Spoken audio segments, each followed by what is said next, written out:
اگر ایک بوڑھی عورت ہے، شوگر کی بھی مریض ہے اور روزہ نہیں رکھ سکتی، کوئی بات نہیں، فدیہ دے دے، ایک مسکین کے کھانا جو ہے وہ روزانہ کے حساب سے دے دیا کریں۔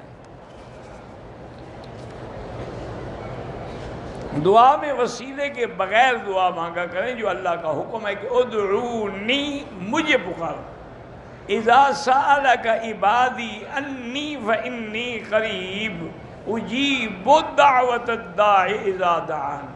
ایک ہے زندہ کا وسیلہ کہ ایک بزرگ بیٹھے، آپ کہتے ہیں میرے لیے دعا کرو، یہ وسیلہ جائز ہے۔ اسی لیے بعض علماء کہتے ہیں کہ شہداء اور انبیاء چونکہ زندہ ہیں لہذا ان کا وسیلہ بھی جائز ہے، لیکن راجح قول یہی ہے کہ بغیر وسیلے کے دعا مانگو۔ والد نے دوسری شادی کی ہے، میں اکیلی اس سے بیٹی ہوں، وہ مجھے حصہ بھی نہیں دیتا، بہرحال اللہ اس کو ہدایت دے۔ میری بیٹی اگر وہ دنیا میں نہ بھی دے نا تو آپ کا قیامت میں تو حق کہیں نہیں گیا نا، یا پھر آپ دعویٰ بھی کر سکتی ہیں آپ کا حق ہے۔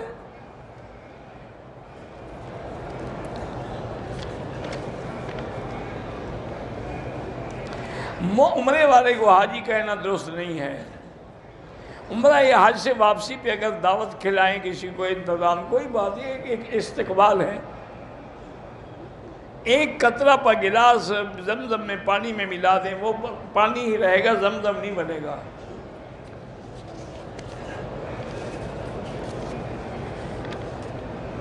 صفا پہ کھڑے ہو کے دعا مانگی جائے تو قبول ہوتی ہے، مروہ پہ بھی دعا مانگی جائے تو قبول ہوتی ہے۔ جانوروں اور پرندوں کا شکار کرنا جو ہے وہ جائز ہے۔ حضرت اسماعیل علیہ السلام خود شکار کھیلتے تھے، ان کا گزارا بھی اسی پہ تھا، اور چیز مکے میں تو کوئی تھی نہیں نا، وہ کوئی پرندے شرندے کو شکار کر کے لے آتے، وہی پکا کے کھاتے تھے۔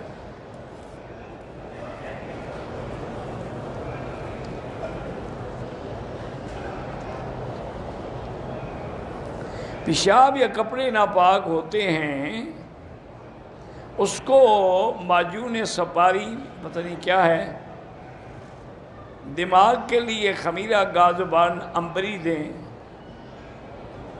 اور پتہ نہیں کہتے کہ بیج کس کے ہرمل کے، بہرحال حکیم صاحب آپ نسخے کو اخبار میں دے دیں تاکہ سب لوگ فائدہ اٹھائیں۔ اکرمہ نام ہے، ابو جہل کے بیٹے کا نام حضرت اکرمہ ہے، لیکن باپ جتنا بڑا کافر تھا بیٹا اتنا بڑا مجاہد اسلام تھا، بطر من بطر الاسلام۔ چینی کی بوری کی نقد قیمت جو ہے 2000، مجھے 3000 میں 6 ماہ ادھار پر دی ہے، یہ جائز ہے، لیکن بہتر ہے کہ یہ بھی نہ کیا کرو۔ یہ سارے مسائل ہیں میرا بھائی، جب کسی کو فائدہ دینا ہو تو چینی مہنگی کر دیتے ہیں یا سستی کر دیتے ہیں تاکہ وہ خرید کر کے جب سٹاک کر لے اب مہنگی کر دیں گے۔ یہ ساری گیم ہے غریبوں کو تباہ کرنے کے لیے۔ بہتر یہی ہے کہ غریب ایسی چیزیں کھانا ہی چھوڑ دیں۔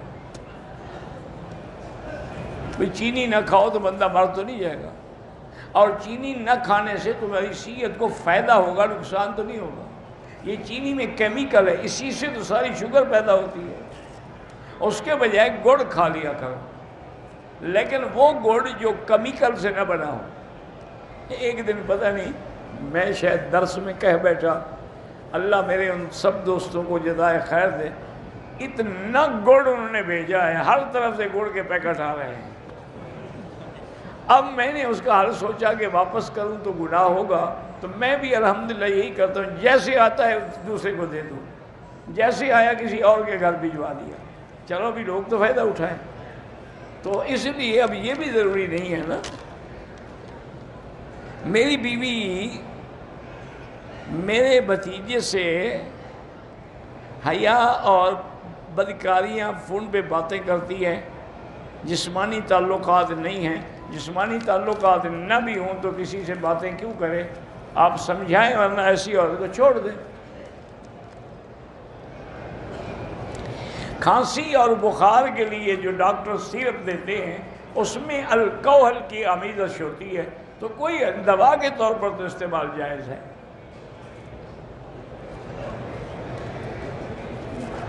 لیکن اتنا زیادہ بھی استعمال نہ ہو. مجھے یاد ہے ایک دفعہ کہ جلسہ تھا اور حضرت مولانا لقمان رحمۃ اللہ علیہ علی پور والے، بڑا اللہ والا آدمی تھا اور بڑا آئے تو شدید کھانسی تھی. مجھے کہا کہ مکی صاحب مجھے اتنی شدید کھانسی ہے، اب آپ کا حکم تھا کہ جلسے پہ آنا ہے، اب میں انکار تو کر نہیں سکتا، میں آگے آؤں لیکن میرے بس میں نہیں ہے تقریر کرنا. اچھا خدا کی شان ہے، میرے کمرے میں سیرپ رکھی تھی.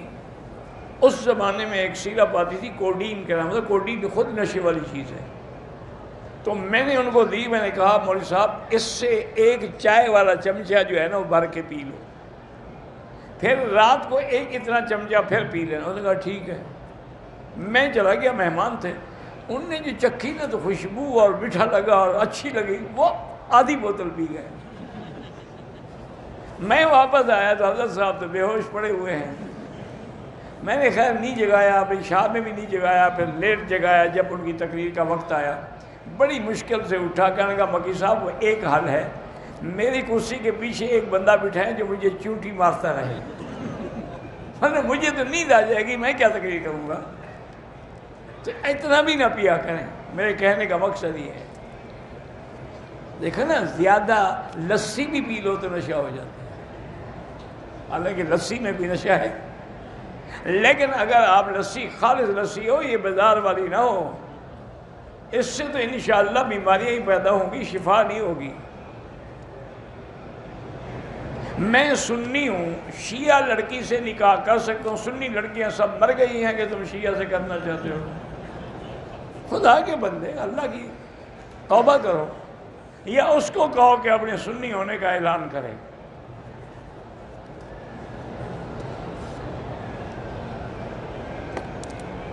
حیض کی حالت میں بی بی عائشہ نے طواف، لا حول ولا قوت الا باللہ، حیض کی وجہ سے تو انہوں نے عمرہ نہ کیا جو آپ کو حج کے بعد کرنا پڑا، تو طواف کیسے کیا؟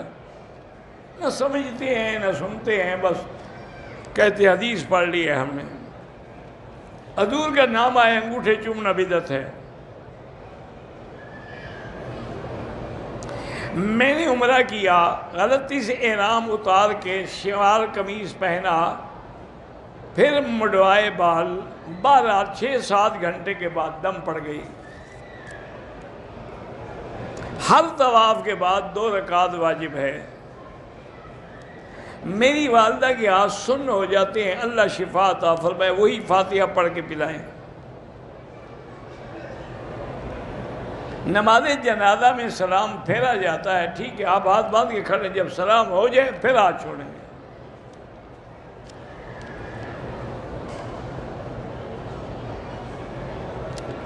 ایک شخص کسی کو زکوٰۃ کے پیسے دیتا ہے، ہاں پیسے اس کو دے دو، اب اس نے تمہارا قرضہ دینا ہے تو وہ تمہیں واپس کرے.